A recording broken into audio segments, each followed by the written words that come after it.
dengan mengucapkan Bismillahirrahmanirrahim.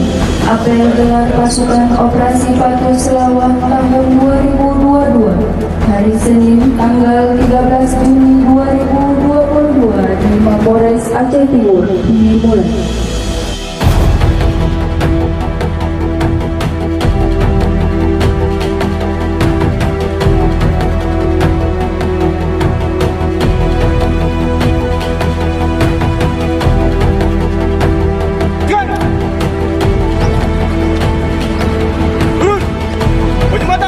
Anda pindah operasi.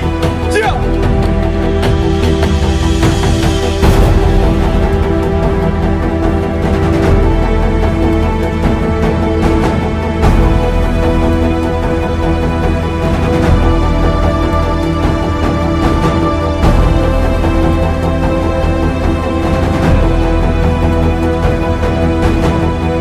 Pada kesempatan ini saya akan membacakan amanat Kapolda Aceh dalam rangka apel gelar pasukan Operasi Patuh Selawah 2022.